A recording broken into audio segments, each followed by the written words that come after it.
It's hard to be out with Anderson Cooper and Andy Cohen. Neither blends in. They are hugely recognizable, both appearing on television 5 nights a week, and when they're spotted together, people stop in their tracks. Throughout a recent lunch at Café Cluny, they were approached by fans of Watch What Happens Live with Andy Cohen, his talk show on Bravo, the actress Julianne Moore, and a woman thanking Mr. Cooper for a hurricane relief segment on Anderson Cooper 360, his CNN show. "I paid her to do that," Mr. Cooper said. "We've produced this entire afternoon." In their less famous days, a high school friend of Mr. Cooper's tried to set them up on a blind date. It was 1995, and Mr. Cooper had recently moved from Los Angeles back to New York for a job at ABC News, and Mr. Cohen was a producer at CBS This Morning. The date never happened, but a friendship eventually did. Their bond has now become a commodity. Their AC2 tour, in which they talk about whatever they like before a paying audience, continues at the Beacon Theatre in New York on January 26 and 27.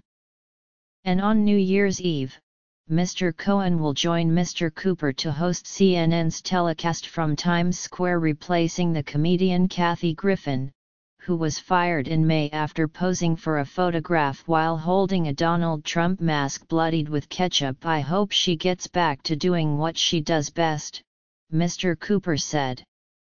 "We wish her the best." Over tea with milk for Mr. Cohen, 49, and scrambled eggs with toast for Mr. Cooper, 50, the pair discussed first impressions, dancing at the Roxy nightclub, lost luggage, and Panda Express. These are edited excerpts from the conversation. Anderson Cooper: "We had a phone call to set up the date. I was in my office at ABC News." Andy Cohen: "I remember being home when I made the call, on Horatio Street. I was excited." Cooper: "Within 45 seconds, he said, 'Your mom is Gloria Vanderbilt.'" Cohen: "So bad. I wanted to date the Vanderbilt boy."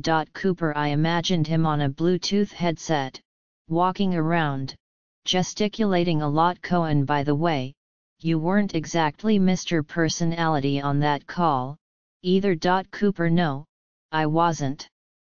I was very depressed. It was a bleak time. I was trying to figure out my way at ABC. I started as a one-man band. A guy I worked with when I was a fact-checker made a fake press pass for me, and I borrowed a camera and started going to wars. I'd been working at Channel 1 for 3 years. I'd never worked at a network. I didn't know what I was doing. We never had the date." Cohen: "We started running into each other at the Roxy. He would be dancing around." Cooper: "I wouldn't be dancing around. I was like, that's the guy who said, 'Your mom is Gloria Vanderbilt.'" Cohen: "We both knew Barry Diller, and we wound up in this group that would travel together, him and his friends." Cooper: "DVF Diane von Furstenberg. Billy Lowered, she was very young. Sandy Gallon." Cohen: "We went to Turkey." Cooper: "I remember going up some waterway in a slow-moving boat, talking to you, sort of entranced.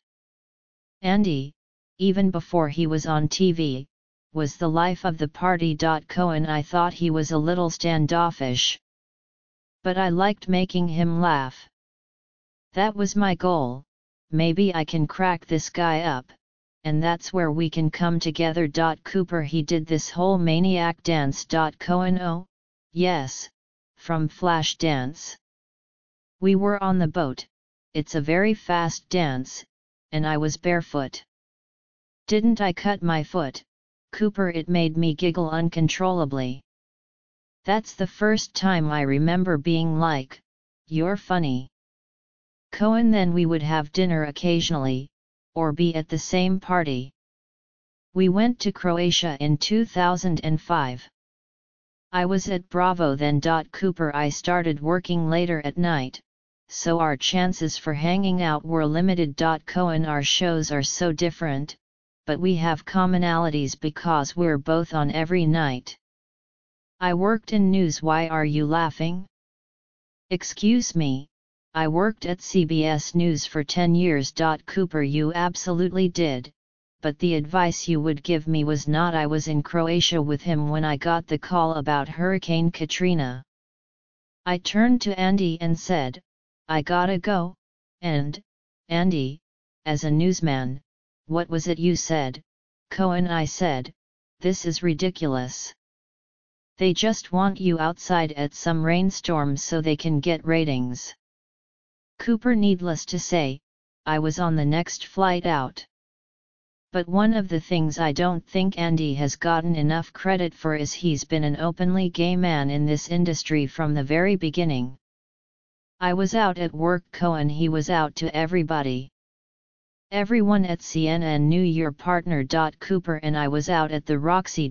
Cohen, yet, with your flaming white hair, like Katniss Everdeen. Cooper, it was more about not discussing it publicly.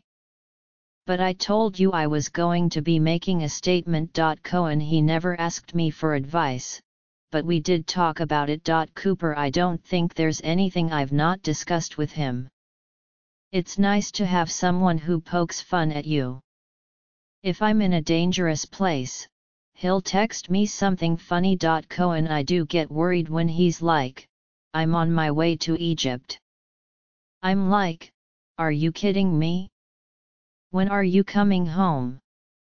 You're not eating your eggs. Do you not like them? Cooper, no, I like them. Cohen, are you going to eat your toast? Cooper, I'm going to nibble. Cohen, do you want some jelly? Cooper, no. Cohen, he is a very fussy eater. We were in the Dallas airport 2 weeks ago. Tell what you were eating for breakfast. Cooper, Panda Express. Cohen, he was eating orange chicken at 9 a.m. It was so gross. Cooper, we took a trip to Brazil 5 years ago.